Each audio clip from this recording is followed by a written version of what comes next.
Hi Pisces, this is Pisces Hub. Welcome to my channel. So for today's video, alamin natin kung yung nararamdaman, ginagawa, or intention ng taong dinidil mo ngayon, okay?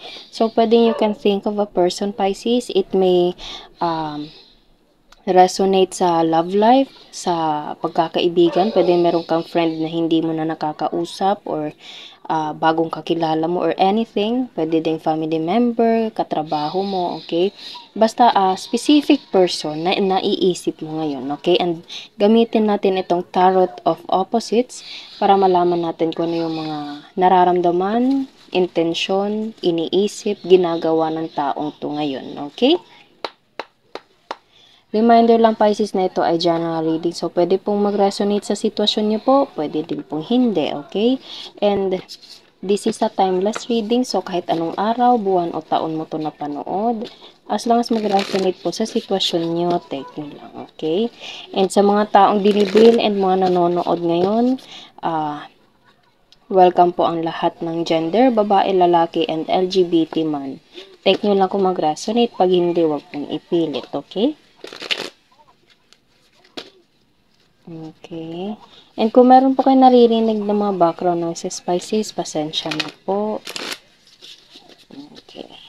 So, ano po ang message for specific person ni Pisces? Intention, ginagawa, iniisip, or any information about this person na dinidil ni Pisces ngayon. Okay. Ano po ang ginagawa, intensyon, iniisip, nararamdaman ng taong dinidil ni Pisces. Okay, so walang mag-flip. Okay, so walang mag-flip.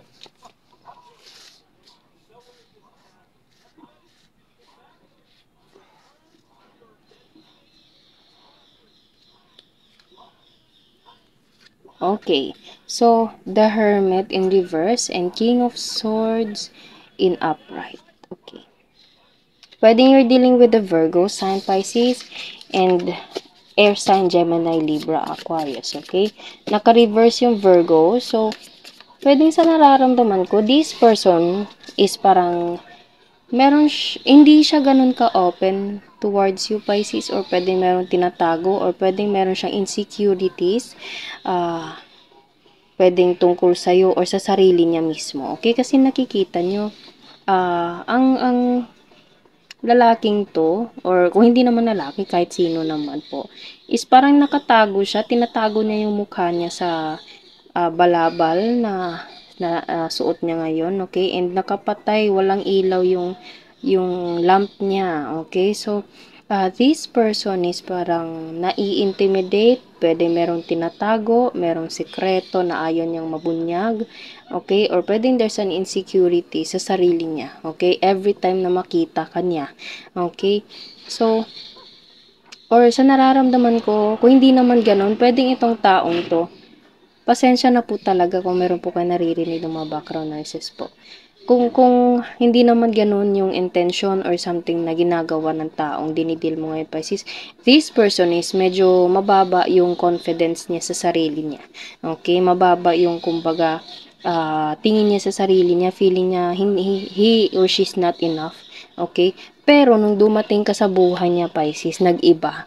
Okay? Dumating ka sa buhay niya na parang hinila mo siya pataas. Okay? Nakikita ka ng taong to na sobrang, alam mo yun, na-admire siya sa'yo. Okay? Sobra kanyang, alam mo yun, sobra kanyang, nai-inspire siya, hinahangaan kanya, kung pwede, mahal kanya na sobra. Kumbaga, hinila mo siya from something, from dark to light, Pisces. I hope na niyo po yung sitwasyon, okay? So, this person is ganito yung nararamdaman niya. Pwede nagsi-self-pity siya or something na yung parang down yung energy ng taong to. Until nakita kanya, Pisces, King o a Knight of Swords. Although, naka-reverse din to. Pero sa nararamdaman ko, this person is parang hesitate pa for something na again, tinatago, okay? Pero nung nakita kanya, parang unti-unti, there's a realization, na-admire mo siya. Okay? There's an admiration towards you coming from this person. Okay? So, ano pa po ang message niyo po for Pisces about this situation? Ace of Wands in reverse. Okay, puro reverse in reverse ngayon eh. So, okay. Medyo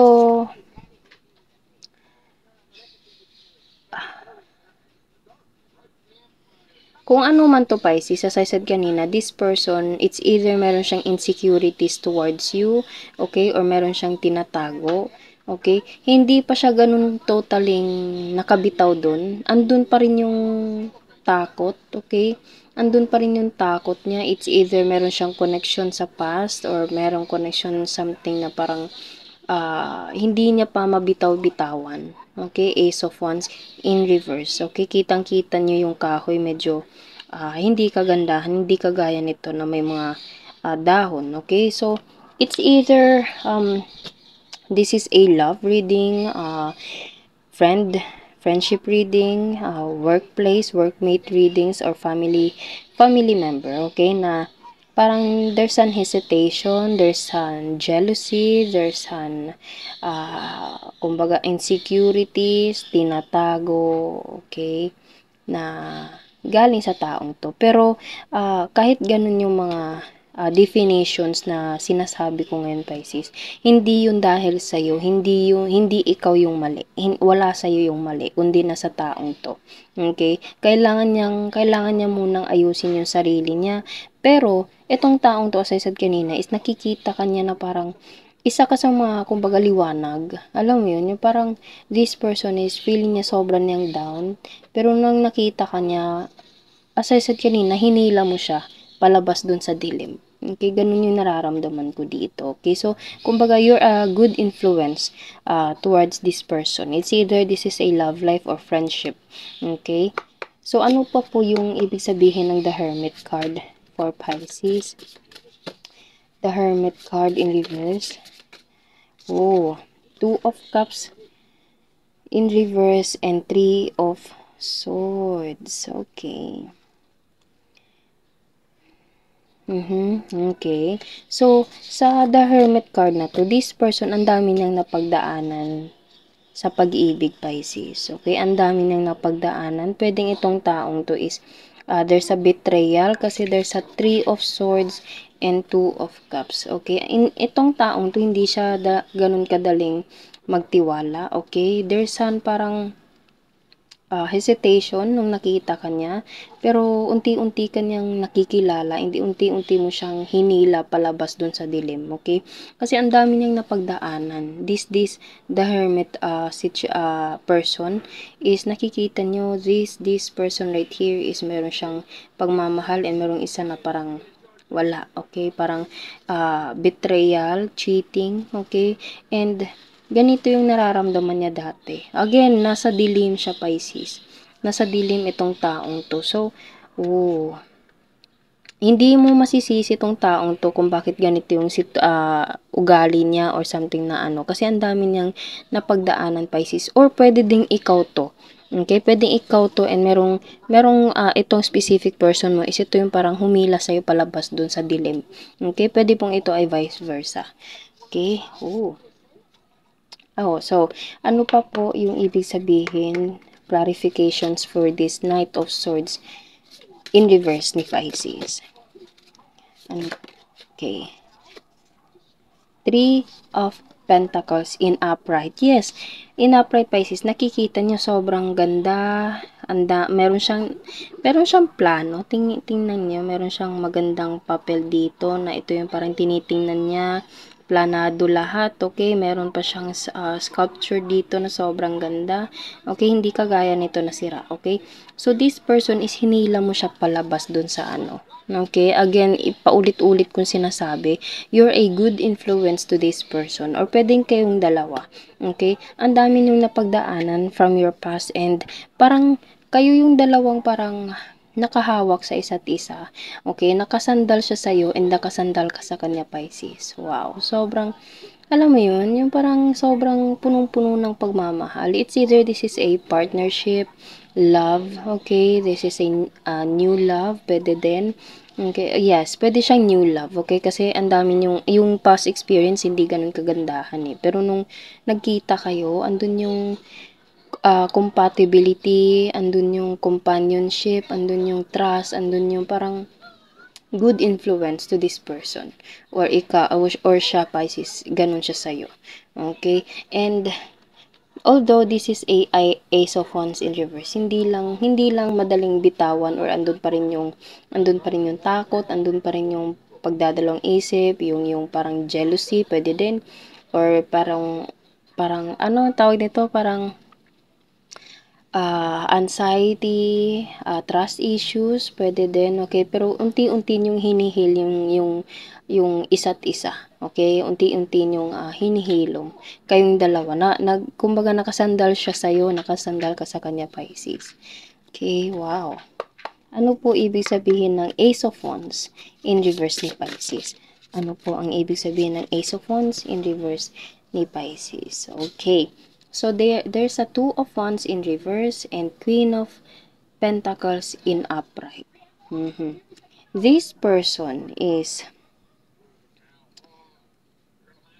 okay. As I said kanina, Pisces, Ace of Wands is parang hindi niya pa rin maiwas-iwasan yung kung ano yung about sa past, okay? Pwedeng andun pa rin yung trauma, andun pa rin yung pagdadalawang isip, andun pa rin yung connection dun, although okay, pero ano ba? Okay, pero hindi pa ganun totally na nabitawan. Pero unti-unti niyo na yung binibitawan, unti-unti niya na yung parang naka-move on na kayo dun, okay? Pero andun pa rin yung parang mannerism, okay? Andun pa rin yung parang nasira yung trust. Okay? So, there's a Two of Wands in reverse. Nahuhulog siya, Pisces. Hindi siya nakahawak. Hindi niya nahahawakan masyado or hindi pulido yung hinahawakan niya, okay? So, this person is takot siyang masira kung ano man yung meron sa inyong dalawa. Kasi, nakikita kanya na Queen of Pentacles, Queen of Money, pero hindi connection yung money. Okay? This person is binavalue kanya, Pisces. Nakikita kanya na sobrang valuable. Okay? Kumbaga, tinitreasure kanya. This beautiful woman right here is nakatingin siya sa maganda, malaking coin. Sobrang parang malaking gold dito sa kamay niya. Okay? So, ganito yung